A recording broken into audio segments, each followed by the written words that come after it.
Doctor ortho Ayurvedic oil and capsule. अब दर्द भी घुटने टेकेगा। अंबेडकर की पुण्यतिथि पर श्रद्धांजलि सभा का आयोजन। सीएम योगी ने कार्यक्रम में पहुंचकर भीमराव अंबेडकर की प्रतिमा पर सीएम ने की पुष्प वर्षा, दी श्रद्धांजलि। सीएम ने किया बड़ा ऐलान, अब सुरक्षित होंगी बाबा साहेब की मूर्तियां। अयोध्या में राशन कोटेदारों की हड़ताल, कोटेदारों ने कमीशन बढ़ाने की मांग की। सीएम के नाम ज्ञापन जिला पूर्ति अधिकारी को सौंपा। क्रिकेटर उमेश यादव पहुंचे रामनगरी अयोध्या। भारतीय क्रिकेट टीम के स्टार गेंदबाज ने किए रामलला के दर्शन, कहा आगामी दिनों में अयोध्या बनेगी एक अच्छी सिटी।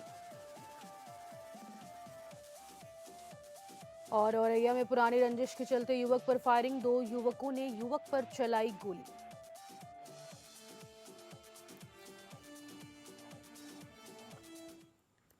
नमस्कार, स्वागत है आपका एपीएन न्यूज में। आपके साथ मैं हूं सदफ फातिमा। बुलेटिन की शुरुआत करेंगे जहां मुख्यमंत्री योगी आदित्यनाथ ने बाबा साहेब डॉक्टर भीमराव अंबेडकर के महापरिनिर्वाण दिवस पर शनिवार को बड़ी घोषणा की है। आपको बता दें, बाबा साहेब डॉक्टर भीमराव अंबेडकर महासभा ट्रस्ट की ओर से आयोजित कार्यक्रम में सीएम योगी ने कहा कि प्रायः कुछ शरारती तत्व मूर्तियों को क्षतिग्रस्त करने का प्रयास करते हैं। इसलिए उत्तर प्रदेश में हमारी सरकार महत्वपूर्ण निर्णय लेने जा रही है कि जहां भी बाबा साहेब की मूर्तियां लगी हैं वहां बाउंड्री वॉल बनाकर उन मूर्तियों की सुरक्षा की व्यवस्था की जाएगी। साथ ही मूर्तियों पर छत्र भी लगाया जाएगा जिससे बाबा साहेब की मूर्ति की सुरक्षा सुनिश्चित होगी। सीएम योगी ने डॉक्टर निर्मल के उस वक्तव्य का जिक्र किया जिसमें उन्होंने कहा कि चतुर्थ श्रेणी संविदा सफाई कर्मचारियों को उचित मानदेय मिले। सीएम योगी ने कहा कि हमारी सरकार ने कॉरपोरेशन का गठन किया है। अगले 1-2 महीने के अंदर ही सरकार चतुर्थ श्रेणी संविदा सफाई कर्मचारियों को न्यूनतम मानदेय देने की गारंटी उपलब्ध कराएगी। जीरो पॉवर्टी अभियान भी उसी का हिस्सा है। अभी भी जो वंचित हैं और सुविधा का लाभ नहीं पा सके उनके लिए कार्य हो रहे हैं। अनुसूचित जाति, जनजाति, अति पिछड़ी के गरीबों को चिन्हित करने का कार्य लगभग फाइनल हो गया है। किसी के राशन पेंशन कार्ड बन रहे हैं तो किसी को अन्य सुविधाएं उपलब्ध कराई जा रही है। जिसके पास आवास आयुष्मान कार्ड नहीं होगा उन्हें आवास व 5 लाख रुपए के आयुष्मान की सुविधा भी दिलाएंगे। कोई भी गरीब वंचित अभावग्रस्त नहीं रहेगा। डबल इंजन सरकार इसे सभी सुविधाओं से संपन्न कराने का कार्य कर रही है। बाबा साहब भीमराव अंबेडकर जी ने जब भारत का संविधान बनाया था, भारत के संविधान के शिल्पी के रूप में अपने उत्तरदायित्व का निर्वहन किया था। 3 महत्वपूर्ण शब्द उसकी प्रस्तावना में रखे थे। वह था न्याय, स्वाधीनता यानी समता और बंधुता। न्याय, समता और बंधुता, ये 3 शब्द अगर आप देखेंगे मोदी जी ने सबका साथ और सबके विकास के भाव के साथ बिना भेदभाव के योजनाओं का लाभ हर गरीब को, हर वंचित को, हर दलित को, हर पिछड़े को, हर महिला को, हर युवा को प्राप्त हो सके, इसके लिए देश के अंदर जो कार्यक्रम अभियान प्रारंभ किए वो आज आप सबके सामने है। गरीब को राशन की सुविधा का लाभ हो, वंचित को मकान की सुविधा का लाभ हो, हर गरीब के घर में शौचालय के निर्माण का कार्य हो, घरौनी के माध्यम से जहां पर आपका घर है वहां का मालिकाना अधिकार उपलब्ध करवाने का कार्य हो। ये उसी समता, न्याय और बंधुता का हिस्सा है जो बाबा साहब भीमराव अंबेडकर ने संविधान की प्रस्तावना में भारतवासियों के सामने प्रस्तुत किया था। उत्तर प्रदेश सस्ता गल्ला विक्रेता परिषद के पदाधिकारियों ने कई मांगों को लेकर प्रदर्शन किया है। आपको बता दें, पदाधिकारियों ने जिला पूर्ति कार्यालय पर प्रदर्शन किया है और प्रदर्शन के बाद मुख्यमंत्री को संबोधित एक सूत्रीय ज्ञापन जिला पूर्ति अधिकारी को दिया। वहीं परिषद के जिलाध्यक्ष ओम प्रकाश तिवारी ने बताया कि उत्तर प्रदेश से कोटेदार शासन के मंशा अनुसार राशन वितरण करते हैं। साथ ही कोरोना काल में भी ई मशीन के माध्यम से कोटेदारों द्वारा प्रधानमंत्री अन्न योजना का एनएफएसए अधिनियम के तहत निःशुल्क वितरण किया गया। कोटेदार अपने व अपने परिवार के जीवन की परवाह न करते हुए सरकार के दिशा निर्देशों के साथ खाद्यान्न का वितरण किया। उत्तर प्रदेश से कोटेदारों को लाभांश के रूप में मात्र 90 रुपये प्रति क्विंटल मिलता है, जबकि अन्य प्रदेशों में जैसे हरियाणा, केरल, दिल्ली में 200 और गोवा में 220, गुजरात में 200 प्रति क्विंटल और तो 20,000 रुपये मिनिमम इनकम गारंटी दिया जा रहा है। उन्होंने सरकार से मांग करते हुए कहा कि कोटेदारों को ही अन्य प्रदेशों की भांति लाभांश का मिनिमम इनकम गारंटी दी जाए। इस महंगाई को देखते हुए कोटेदारों के परिवार का भरण पोषण सुचारू रूप से हो सके, अन्यथा की स्थिति में 28 जनवरी 2026 से सभी कोटेदार अनिश्चितकालीन धरने के लिए बाध्य होंगे, जिसकी सारी जिम्मेदारी शासन प्रशासन में उत्तर प्रदेश सरकार की होगी। माननीय मुख्यमंत्री को संबोधित एक ज्ञापन जिसमें अपना कमीशन बढ़ाने और मिनिमम इनकम गारंटी के बारे में बात लिखी गई है, जो माननीय मुख्यमंत्री महोदय से निवेदन किया गया है कि हम लोगों की मांगे 28 जनवरी तक निश्चित रूप से मान ली जाएं। अन्यथा की स्थिति में प्रदेश के समस्त संगठन, समस्त कोटेदार एकजुट होकर के लखनऊ के इको गार्डन में धरना प्रदर्शन करेंगे और अनिश्चितकालीन होगा। और साथ में विधानसभा का घेराव का भी कार्यक्रम है। जब सत्र चलेगा तो कोटेदार इको गार्डन से विधानसभा तक पैदल मार्च करते हुए आएंगे और विधानसभा का घेराव करेंगे। अधिकारियों द्वारा कहा गया है कि मैं आपकी मांग का ज्ञापन, हमारे हाथ में तो है नहीं, मैं माननीय मुख्यमंत्री महोदय को भेज दूंगा। क्या नाम आपका? राजेश कुमार बंसल, प्रदेश उपाध्यक्ष, उत्तर प्रदेश सस्ता गल्ला विक्रेता परिषद। हमीरपुर जिले में आज all India fair price shop dealer association ने 7 सूत्रीय मांगों को लेकर कोटेदारों की विभिन्न समस्याओं को लेकर जिलाधिकारी कार्यालय में ज्ञापन दिया है। प्रदर्शन के दौरान जल्द से जल्द मांगे ना पूरी होने पर जनवरी से कोटे में होने वाले राशन का वितरण रोकने की चेतावनी दी है।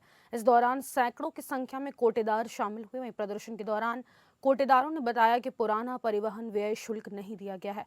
वहीं जब से मशीन आई है, वितरण कार्य में सर्वर न आने की वजह से समस्याएं होती हैं। कोटेदारों का अन्य प्रदेशों की अपेक्षा प्रति क्विंटल के हिसाब से लाभांश भी कम मिलता है, जिस कारण स्थानीय कोटेदारों को समस्याओं का सामना करना पड़ रहा है।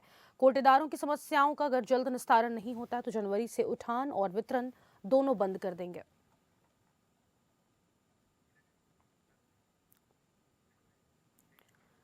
अमेठी में संग्रामपुर क्षेत्र के जोगापुर अमरपुर निवासी शहीद सीआरपीएफ जवान केदारनाथ मिश्र की छोटे पुत्री सुषमा मिश्रा का विवाह बृहस्पतिवार को हर्षोल्लास के बीच संपन्न हुआ। शादी समारोह में सीआरपीएफ के अधिकारी और जवान बड़ी संख्या में पहुंचे और पिता का दायित्व निभाते हुए दुल्हन के सिर पर चुनरी थामकर साया की रस्म पूरी की। केदारनाथ मिश्र 17 अगस्त 2006 को जम्मू कश्मीर के लाल चौक के पास गश्त के दौरान आतंकियों से मुठभेड़ में शहीद हुए थे। उनके बलिदान को आज भी क्षेत्र के लोग गर्व से याद करते हैं। शादी समारोह में सीआरपीएफ जवानों ने पारंपरिक रस्मों में भाग लिया और संगठन की ओर से चेक और उपहार भेंट किए। अधिकारियों ने कहा कि शहीद परिवार हमारी जिम्मेदारी है।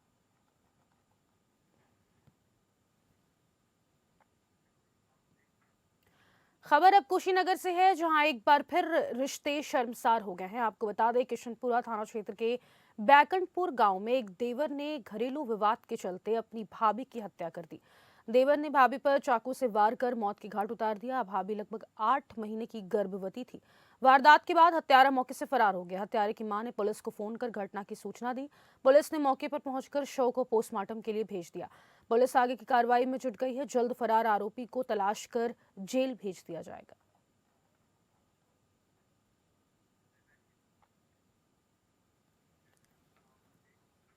उत्तर प्रदेश योगी आदित्यनाथ के नेतृत्व में सरकार बनने के बाद से ही सड़कों के निर्माण के दौरान गुणवत्तापूर्ण मानक के अनुसार समय सीमा के अंदर पूरा करने का सख्त निर्देश दिया गया, लेकिन भ्रष्ट हो चुकी पीडब्ल्यूडी विभाग सारे आदेश की धज्जियां उड़ाते हुए दिखाई दे रहा है। कुछ ऐसा ही देखने को मिला। देवरिया जिले में पीडब्ल्यूडी निर्माण खंड विभाग के अजीबोगरीब कारनामे सामने आ रहे हैं। विभाग द्वारा निर्माण कराई जा रही सड़क एक तरफ बनाई जा रही थी, दूसरी तरफ चटाई की तरह उखड़ने लगी, जिसको लेकर स्थानीय लोगों ने विरोध करना शुरू कर दिया है। पूरा मामला जनपद के सलेमपुर तहसील के ग्राम पिपरा भानमती का है, जहां ग्रामीणों की लंबी मांग है कि गांव को जोड़ने वाली मुख्य सड़क, जिसकी लंबाई लगभग 1 किलोमीटर पर सड़क निर्माण शुरू होने के साथ अनियमितता के साथ भ्रष्टाचार जोरों पर देखने को मिला। सड़क जगह जगह से चटाई की तरह उखड़ने लगी, जिससे विभागीय कार्यप्रणाली को लेकर सवाल उठाए जा रहे हैं। स्थानीय लोगों ने मांग की है कि इस मामले की उच्च स्तरीय जांच कराई जाए और दोषी अधिकारियों और ठेकेदार पर कड़ी कार्रवाई की जाए, ताकि भविष्य में इस तरह की लापरवाही दोबारा ना हो।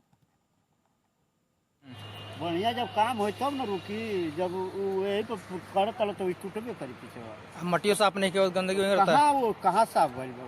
पूरा साफ है। कहाँ कोई झाड़ू मारे चाहिए, खुरकोचे के चाहिए, तब ना सही होई। माटी हटा के होई तब जाके होई, साफ होके तबे साफ होई। रात नीचे थी बिछी तब जाके होई का जाला तेलवा साफ क के तेल मराई पूरा तबे ई पकड़ी, हाँ नहीं तो नहीं पकड़ी। कुछ होते नहीं के कहाँ होता अभी तो हम तो पीछ भइल बा, हम कहीं अभी अब आवत नहीं तो अभी देखत नहीं कि पीछ बा बियाने ना बहुत रहोगे। हाँ अब तेल गिरावल बा कि नहीं गिरावल, अब हमने का मालूम बा। कोई नहीं गिरल। देवरिया जनपद में पीडब्ल्यूडी का भ्रष्टाचार सामने आया है। इस समय हम मौजूद हैं देवरिया जनपद के सलेमपुर विकासखंड के सलेमपुर विधानसभा में, जहां पे पिपरा भानमती गांव का सड़क लगभग 500 मीटर का बनाया जा रहा है, जो पीडब्ल्यूडी विभाग के द्वारा ये बनाया जा रहा है। आप देख सकते हैं कि सड़क अभी बनी नहीं कि चटाई की तरह लगातार उखड़ती जा रही है और ग्रामीणों का आरोप है कि यहाँ पे जो सड़क बनाया जा रहा है वो काफी अनियमितता, काफी भ्रष्टाचार इसमें दिखाई दे रहा है।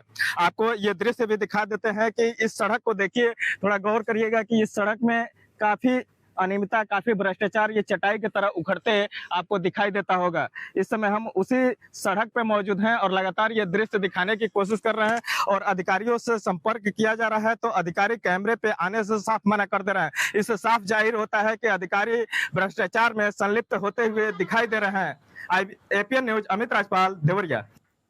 खबर औरैया से है, जहां दो पक्षों में पुरानी रंजिश के चलते फायरिंग हो गई है। फायरिंग की घटना में युवक गंभीर रूप से घायल हो गया।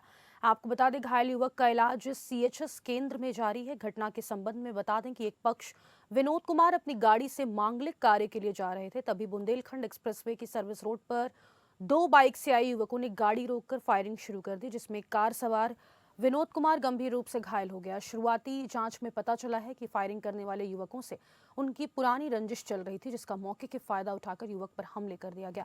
हमले के दौरान विनोद की जेब में रखे 5000 रुपए भी ये लोग निकाल कर फरार हो गए। फिलहाल मौके पर भारी संख्या में पुलिस फोर्स मौजूद है और आरोपियों की तलाश में जुटी हुई है।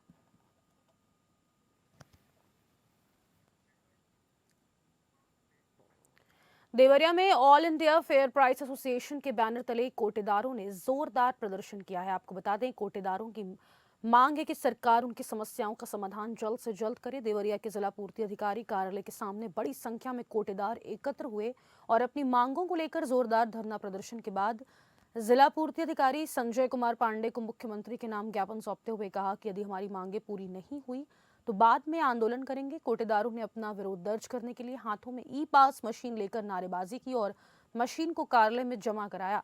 प्रदर्शनकारियों का कहना था कि ई पास मशीनों में तकनीकी दिक्कतें, बढ़ा हुआ काम का बोझ और कमीशन की राशि पूरे देश में समान किया जाए। एसोसिएशन ने चेतावनी दी है कि यदि मांगे पूरी ना हुई तो आंदोलन को और तेज किया जाएगा। हमारी मांग है कि सरकार हमारी समस्याओं पर तुरंत ध्यान दे, तकनीकी दिक्कतें दूर की जाए और उचित कमीशन दिया जाए। कोटेदारों का यह भी कहना है कि जब तक उनकी समस्याओं का निवारण नहीं होता वे चरणबद्ध आंदोलन जारी रखेंगे। इस जनपद में तैनात भ्रष्ट दुर्गानंद यादव क्षेत्रीय खाद्य अधिकारी को जबरन जिला पूर्ति अधिकारी द्वारा पूर्ति निरीक्षक का चार्ज दिया गया है, जो कि गाइडलाइन में है कि ऐसा नहीं हो सकता है। किसी भी क्षेत्रीय खाद्य अधिकारी को पूर्ति निरीक्षक का चार्ज देने का कोई शासनादेश नहीं है, लेकिन अब किस लाभ के चक्कर में, किस लाभ के चक्कर में या पैसे के चक्कर में जो हो, उनका व्यक्तिगत संबंध हो, कई बार दर्जनों शिकायत करने के बाद भी उनको क्षेत्रीय खाद्य अधिकारी को पूर्ति निरीक्षक चार्ज से मुक्त नहीं किया गया। हमारा कमीशन नहीं बढ़ रहा है, हम लोग भूखे परेशान हो रहे हैं। इस समय हमारा ई पास मशीन लग गया है, जिससे एक किलो का हिसाब लिया जा रहा है। हम लोग कोरोना काल में भी वितरण किए, जिससे हमारे बहुत दुकानदारों को मृत्यु हुई। उसमें हम लोगों को 50,000 रुपए, 50 लाख का बीमा कराया जाए। अभी आयुष्मान कार्ड हमारे मणि जी बताए हैं, आयुष्मान कार्ड बने सभी लोगों का, इसीलिए। भारतीय क्रिकेट टीम के स्टार गेंदबाज उमेश यादव रामनगरी अयोध्या पहुंचे हैं, जहां उन्होंने हनुमानगढ़ी और राम जन्मभूमि मंदिर में दर्शन और पूजन किया। इस दौरान उन्होंने मीडिया से बात करते हुए कहा कि अयोध्या में दर्शन पूजन करके बहुत ही अच्छा लगा। काफी दिन बाद मैं आया हूं। उमेश यादव ने मंदिर निर्माण को लेकर कहा कि मंदिर निर्माण पूरा होने के बाद आया हूं। अयोध्या बहुत ही भव्यता के साथ हुआ है मंदिर का निर्माण, वहीं बहुत भव्य दर्शन हुआ है। काफी अच्छा लगा, क्योंकि काफी देर टाइम के बाद आया हूँ मैं, और अभी कुछ दिन पहले ही आप कह सकते हैं कि जो लास्ट मोमेंट ऑफ फ्लैग से वो भी पूरा हो गया है। और मुझे लगता है कि मंदिर कंप्लीट होने के बाद मैं आया हूँ, काफ़ी भव्य दर्शन हुआ और जो परिसर बनाया गया है, जिस हिसाब से पूरा स्ट्रक्चर रेडी किया है, काबिल तारीफ है, काफ़ी अच्छा है। और देख के कहते हैं कि मन को मोह लेने वाला मंदिर, रामलला का मंदिर तैयार हुआ है, तो काफ़ी अच्छा लगा और काफ़ी खुशी हुई देख के। आगे बढ़ेंगे जहां मुरादाबाद जिला आपूर्ति कार्यालय पर सभी राशन विक्रेता अपनी मशीन लेकर पहुंचे हैं। राशन विक्रेताओं के पश्चिमी उत्तर प्रदेश के प्रदेश अध्यक्ष अनिल चौधरी और उनके साथ सैकड़ों की संख्या में राशन विक्रेता राशन वितरण करने वाली मशीन लेकर पहुंचे। राशन विक्रेताओं द्वारा बताया गया कि पिछले काफी समय से हम अपनी कुछ मांगों को लेकर सरकार से लिखित पत्र लेकर कुछ अपनी मांगे रख रहे हैं, जिसमें सरकार द्वारा स्वीकार नहीं किया जा रहा है। आज हमने प्रदेश भर के सभी डीलर अपने जिला कार्यालय पर आपूर्ति कार्यालय जाकर मशीन जमा कराया। ऐसा ही आज मुरादाबाद में all India fair price shop dealers federation इकाई उत्तर प्रदेश की तरफ से प्रदर्शन कर ज्ञापन सौंपा गया। पश्चिमी उत्तर प्रदेश के प्रदेश अध्यक्ष अनिल चौधरी ने जानकारी दी है और बताया कि हर प्रदेशों में राशन विक्रेताओं को मानदेय या फिर 200 रुपये प्रति क्विंटल दिया जाता है। उत्तर प्रदेश में 90 रुपये प्रति क्विंटल मिलता है, इसे बढ़ाया जाए या फिर 20,000 रुपये महीने की सैलरी के तौर पर राशन विक्रेता को दी जाए। All India fair price shop के और सस्ता गल्ला विक्रेता के जो प्रदेश अध्यक्ष उनके आह्वान पर हम कोटेदारों ने प्रत्येक जिले मुख्यालय पर अपनी मशीनें जमा करने का काम किया है और अपना ज्ञापन देने का काम किया है, क्योंकि हम बहुत लंबे समय से अपनी मांगों को सरकार तक पहुंचाने का काम कर रहे हैं, मगर अभी तक हमारी कोई भी मांगों को माना नहीं गया। पहले भी प्रदर्शित किए गए इस मामले को लेकर? हाँ, काफी लंबे समय से हम लोग प्रयास कर रहे हैं कि और प्रदेशों जैसी हमारी भी कमीशन होनी चाहिए या फिर गुजरात जैसा हमें भी मानदेय मिलना चाहिए। अभी डीएसओ साहब है नहीं कार्यालय में, तो इंस्पेक्टर साहब ने हमारा ज्ञापन लिया है। कुछ मशीनें भी दी गई? हाँ, मशीनें भी दी गई। कितनी जमा कर दी? समथिंग 1000 की संख्या में कोटेदार यहाँ आए हुए हैं और सब पीड़ित हैं, अपना दर्द वाया करने आए हैं। मशीनें कितनी जमा कर दी? सभी लोग मशीनें जमा कर रहे हैं। कर दी? जी। सर, अब मशीन जमा कर दी तो राशन कितने मिलेगा आप लोगों को? अब हमारी डीएसओ साहब जिला पूर्ति अधिकारी जी से वार्ता होगी, वो बताएंगे हमें क्या करना है, कैसा करना है। हमारा जो दुख दर्द है, जो हमने अपने ज्ञापन में बयां किया है, तो उसे हमारे मुख्यमंत्री जी तक पहुंचाने का काम करें। और आगे बढ़ेंगे जहां प्रतापगढ़ से खबर है, करौंदी पुल के पास पुलिस और बदमाशों के बीच मुठभेड़ का मामला सामने आया है। आपको बता दें, मुठभेड़ में शातिर बदमाश के पैर में गोली मारकर पुलिस ने गिरफ्तार कर लिया है। एसपी ने बताया कि 3 दिन पूर्व हुई महिला के साथ बाबागंज में लूट के आरोपी अरविंद विश्वकर्मा मुठभेड़ के दौरान गिरफ्तार किया गया है। उसके पैर में गोली लगने की वजह से अस्पताल में भर्ती कराया गया है। आरोपी का आपराधिक इतिहास है और वह पहले भी लूट के मामलों में जेल जा चुका है।